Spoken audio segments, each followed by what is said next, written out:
කැන්ඩි වල present Park කියලා එක තිබිලා තමයි මම මේවා දැකලා ගත්තේ. මොනවද මේවට කියන නම කියලා මම දන්නේ නැහැ. දන්න කෙනෙක් ඉන්නවා නම් කමෙන්ට් එකක් දාන්න යන්න. මේ තියෙන තව එකක් කොලෙත් එක්කම මාත් පළවෙනි වතාවට තමයි දැක්කේ. හිබුටු වගේ තමයි පෙනුම නම් මං හිබුටු කාලා බලලා තියෙනවා. මේක කාලා බලලා තිබුණේ නැහැ. ඒ නිසා තමයි මම පොඩ්ඩක් අරගෙන ආවේ බලන්න කියලා. කියන්න ඕනේ යාලා මේක විකුණාදී මං ඇහුවා මේව මොනවද කියලා. ඊට පස්සේ යාලා මේකට කිව්වේ අඹ වර්ගයක් කියලා. යාලා කිව්වේ මැංගෝ කියලා. ඉතින් රස පොඩ්ඩක් බලමු මේක මැංගෝ වගේද කියලා. පේන හැඩේ විදිහට නම් මැංගෝ වගේ නම් නෙවෙයි ඉතින්.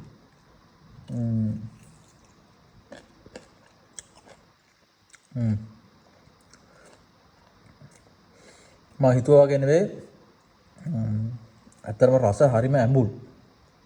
හරිම නිකන් කට හාරගෙන යන විදිහේ ඇඹුලක් තමයි තියෙන්නේ. හරියට නිකන් පැහුණ නැති මේ දලු අඹ ගෙඩියක් කන ෆ්ලේවර් එකක් තියෙනවා.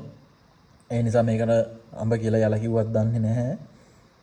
කියන්නේ ඒ මැංගෝ ෆ්ලේවර් එක නෑ කොහොමද.